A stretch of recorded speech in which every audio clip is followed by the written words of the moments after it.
love. At this time, we're going to move over to Rabbi Becker. Rabbi Becker is going to talk about grief. So this is our mental health moment, and he's going to talk about grief and how that works in his Jewish faith. Rabbi Becker, you have the floor. Right. It's so critical for us to understand and to be comfortable with the process of grief and to go through this process ourselves in the best way we can so that we can help others. As some of you might know, today is a very auspicious day for me because it's what we call the yahrzeit, the Hebrew calendar anniversary of my son's death. It's been 17 years now. He had a seizure disorder and supplemented with self-medication and what have you, and he passed away on this day, and in the Hebrew calendar. And coincidentally, for the first time in these 17 years, the standard calendar, our calendar, matches up with the Hebrew calendar. So today is actually his birthday as well. And so that's the first time. So Wow. it's something that, it's a sad day, and of course, one never forgets it. But we have methods in Judaism, and which I'd like to share with you today, that will never take the memory away, will never take the pain away, of course, but will put things in the right perspective so that we can go on living. And we start basically with right at the beginning of our Bible, at the beginning of Genesis in chapter 3, verse 19, "For you are dust, and unto dust you will return." We know that we're only on this earth for a certain small amount of time. Our souls are universal and last forever, but our bodies are only here temporarily. And I'm going to comment on some of the things that we do if death is imminent. There are all sorts of confessionals and prayers and things like that, but often death comes very suddenly. And there are all the stages that you all know about. First, a stage of just shock, and then numbness, and then unbelieving, and then blaming oneself, and then all sorts of emotions that we go through. And we understand all these emotions. And what I'm going to try to transmit today will be how one gets through these emotions and how the community can help, how we can help in our own communities to help people who are in mourning. So the first principle is that the burial is done as soon as possible, because it's our tradition, our traditional belief that the soul leaves the body immediately upon death. And so we try to do the burial right away, often the very next day. Now, these days, with people scattered all over the world, it can be a few days after that. We also don't do anything that's festive in any way or that's showy in any way. We use a simple wooden casket. No metal is allowed on the casket, even wooden pegs to close the casket, because the idea is that we come from dust and return to dust. And we want to make that as easy as possible. And of course, a metal casket and embalming and things like that prolong that. And we don't want that to be prolonged in any way. Also, we are not dressed in our finest clothing as we leave this world. We are dressed in a plain linen shroud rather than clothing, which shows equality in death. Again, embalming and cremation are forbidden, especially after the Holocaust, of course, where so many of our brethren were cremated, millions. And so that part is called equality in death. The only other thing that is usually put in the casket is a tiny bit of soil from the land of Israel, so that one connects with one's heritage. Flowers are discouraged. All sorts of fancy things are discouraged. Rather, donations in that person's name are encouraged to worthy causes. And again, the funeral is held as soon as possible. It's usually gravesite, but sometimes it's at a funeral home or at a synagogue. Various psalms are traditionally read, and in addition to that, there's a prayer called Eshet Chayil, a woman of valor, from uh, Proverbs 31, that is almost always said at a female's burial. So one gets to the cemetery and one goes through Psalms. The very first thing that we do with the mourners is we have them say, Baruch atah Adonai Eloheinu melech haolam dayan ha'emet. Praise to you, Lord our God, King of the universe, righteous judge. And then Adonai natan v'Adonai lakach, yamin shem Adonai mevarach. The Lord has given and the Lord has taken away. Praised be the name of the Lord. So that is always on people's mind. We then, in traditional times, people then tore part of their shirt to show that they were mourners. Now we generally use a black ribbon that we cut, and they wear that ribbon throughout the first week. So that's the very first part of mourning, of course, is the funeral. And at that funeral, various psalms are read, the 23rd Psalm. There's a memorial prayer that's read as well. And then the community uh, actually does the burial. We don't leave that up to the cemetery if we're physically able. We actually, to show the finality of this, we actually fill in the grave while we're there, if it's at all possible. And then we form two lines, and the mourners go through those two lines, and we say, we bless them and memorialize the person, saying that you should be comforted as all the mourners are comforted. And the coffin is always closed. We don't show off the body or anything like that.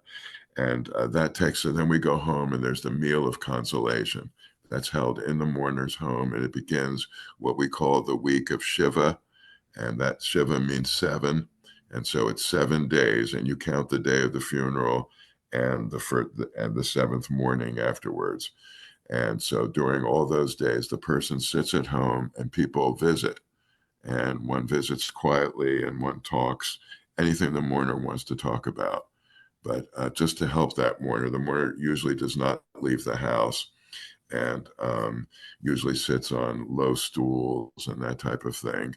All the mirrors in the house are covered because vanity is so discouraged. So one doesn't even look at oneself. One doesn't shave during the Shiva week, and just one is really not responsible for anything other than taking comfort with one's friends. So that goes on for a whole week, and all the prayers, instead of being in the synagogue, if somebody is observing Shiva, one comes to their home and prays in their home 3 times a day, rather than going to the synagogue. And it's, again, we say, may God comfort you together with all the mourners. And it is a mitzvah, a commandment, a good deed to bring food to the house, not fancy food, but practical food. And usually one doesn't knock when one comes in. Usually there's a friend or a relative that will help the mourners, that will take care of cleaning things and take care of the kitchen, take care of the incoming food that people bring in. And again, one really allows them to speak, and one has to be careful, of course, what to say to the mourners. And many of us have experienced this ourselves, where people come in, they say, sometimes very well-meaning, of course. I mean, people are trying their best, but things that just are not appropriate. Things like, get on with your life. I know exactly what you're going through. You've, I'm sure, heard all of it. It's really a blessing. You must be relieved. She lived a long life. You're lucky you had her for so long. Be thankful. Don't cry. Don't worry. It's probably for the best. Why didn't you call me earlier? All those kinds of things. Calm down. Don't fall apart. Be strong. Everything will be all right. Those things just don't work. And it's really important that one, first of all, let the mourner speak first. And usually the best conversation is that where you remember those blessing memories, those blessed memories that you can talk about with people, that you can just talk about just the wonderful times, the effect that that person had on you, on their friends, on family, and get through that way. So things like, obviously being sorry, sorry to hear about one loss. Is there anything I can do for you? Do the children need to be taken care of if they're young children? Um, Anything that you'd like to talk about, um, but not, and letting people know that it's okay to cry, it's okay to be sad. One has to. This is the most intensive period, this first week, and so at the end of that week, what we have a little ceremony called getting up from shiva, and then the family that's in mourning, you go outside and you basically walk around the block. And during this entire time, a candle is being burned. And just give me 1 second, I'll get you an example of that.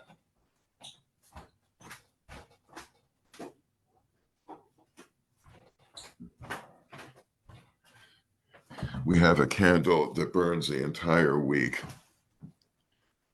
during Shiva. I have a few of these for families who might need them.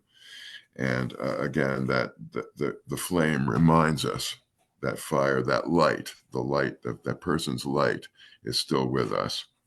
And so at the end of that week, one walks around the block and one begins a new phase of mourning, because obviously not everything is all right after 1 week. Certainly the person's comforted. The person is ready to go outside. Believe me, when you're inside for an entire week, it feels good to go outside again. You walk around the block, and then you begin what's called shloshim. And shloshim basically is 30. It means a month. And for that month, one still is in mourning, but it's less intensive. In other words, one goes back to work.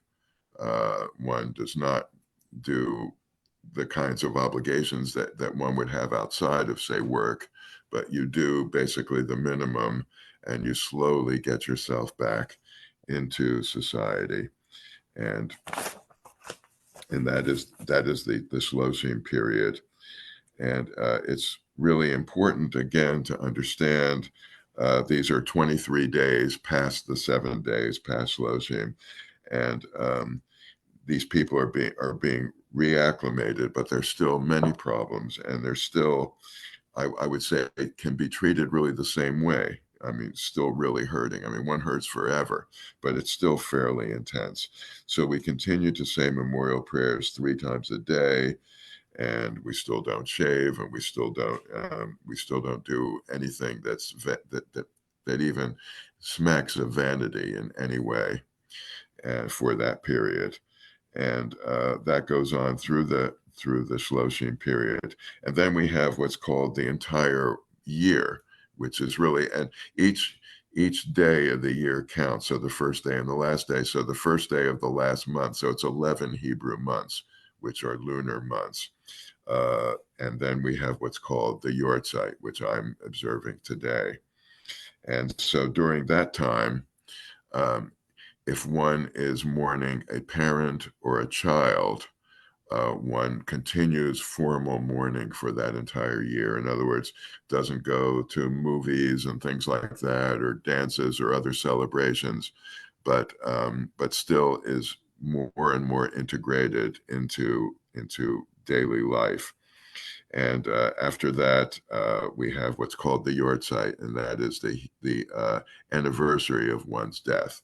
And then we burn another candle, which I have burning right now. This is the one that's burning, of course, but this lasts for 24 hours.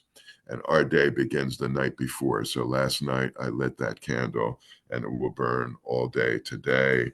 And then we have what's called a prayer called Kaddish, the mourner's Kaddish. There isn't really one mention of death at all in Kaddish, and yet the mourners say it during that entire year and also during the yahrzeit. And that prayer basically reaffirms our faith in God and our faith in people and humanity. Even though we are suffering, we're reaffirming our faith. So a very important prayer that we say during this entire time. And sometime between shloshim and the yahrzeit, between the 30 days and the year, we put up a memorial stone at the cemetery. And then we have a ceremony called the unveiling. And during that time, it's still obviously a sad time because we're remembering somebody that was so dear to us, but it's also a happy time because we talk about how we're blessed by knowing that person and being affected by that person. So that too is a very important time uh, that we have. The stone is usually a very simple one. It has the person's name and, of course, the dates of birth and death, and the Hebrew name, and the name of one's parents as well. So my Hebrew name is Yisrael Leib, but I'm Ben, the son of Beryl. And Fradel and Frida. So in a way, it helps connect us with the past. So we have our name on the tombstone and our parents' name. Yeah. And we have a tradition, it's called Lador Vador, from generation to generation. And so that is another really important part. Um, and then the idea, people always ask about afterlife. Well, do you live forever? Is there reincarnation? Is there this? Is there that? Well, of course, there's a lot of things that we don't know because none of us have experienced this yet. So we live on through our descendants and our friends. We live on through the deeds that we did. We live on through our common destiny. Again, Lador Vador, from generation to generation. Even though I don't know very much about my great grandparents on my mother's side, and not even my grandparents on my father's side, because they were all killed in Europe in the Holocaust, I know that their neshama, their spirit, was passed on to me through my parents, and I will pass them on to others, relatives and friends, and all the people that we come into contact with. And so that too is a comforting thing to know that these people live on through us. And again, there are principles that we take. You've heard all these principles before. There's a time to mourn and a time to comfort. And the principle that we are not alone, the principle that we all die and that we all mourn and that we must comfort the mourners. But we always have to begin with ourselves. This comes up over and over in our mental health training, that one cannot really be effective in any way in comforting others if we are not comforted ourselves. And if we don't go through this process, one doesn't have to go through the entire process that we do, but I hope that this at least provides a little bit of an outline, a little bit of maybe a method that one could use to help people. I know in so many cases of people that either don't practice Judaism or they're Jews and just not practicing Jews, and they suffer a death in the family and they just want to get right back into things right away. I've been shocked, like the cemetery, they'll have a funeral, and then the next day they're back at work and pretend that nothing else has happened, and then they break down later on. And so it's so important to just stop, to pause, and that's what's so effective about that week of Shiva. It looks like, oh my goodness, this is an unproductive week with people comforting others and not doing anything else. And yet, in the long run, it makes such a difference to be with community, to be with friends, no matter what their backgrounds or whatever, through this very trying period in one's life. So that's sort of the outline of it. Unfortunately, as we get older and older, and I'm now, of course, the oldest generation in my family, one has gone through this many times. And of course, if one has to go through it with a child, it's even more painful. But we have mechanisms for getting back into society and to make us more empathetic, so we understand what other people are going through as well, and that we don't carelessly just brush off other people's problems. So that's basically the way we've done it. I don't have any training at all in this other than my religious training, and but I found that as time goes on, that I am able to comfort people in a way that's as empathetic as possible. And I hope that this will resonate, and I hope that you'll keep some of these principles in mind, because I know all of you go through this all the time, especially those who are religious leaders. But really anybody, even if it's just a friend of someone who's going through it, and of course going through it ourselves. So I think I'll stop there, and we can begin any kind of conversation that we would like to have around this very Rabbi Becker, I just want to say thank you so much for that. Yeah, We've yeah, heard bits and pieces of you kind of sharing that, but to have that full yeah, presentation like that was very powerful. yeah. You mentioned something about going back to work.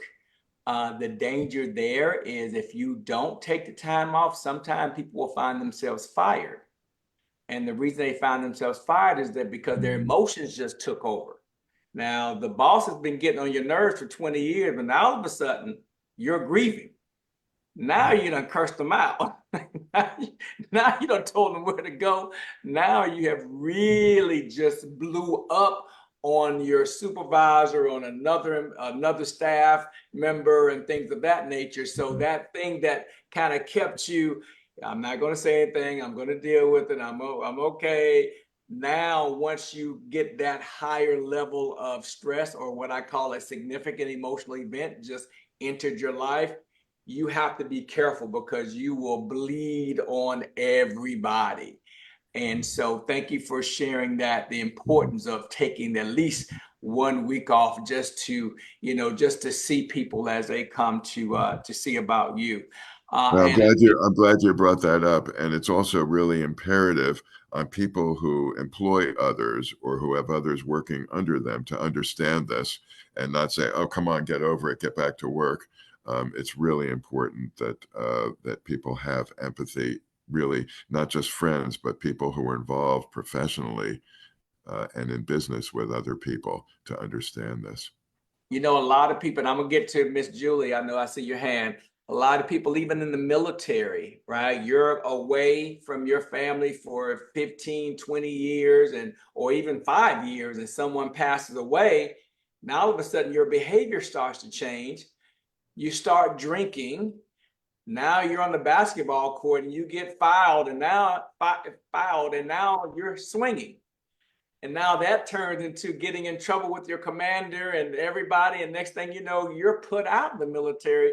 And it all stemmed from, I guess I could call it inappropriate grief, if you will, or not finding the proper way to grieve Mis- that person. misplaced grief. Misplaced. Thank you. Misplaced.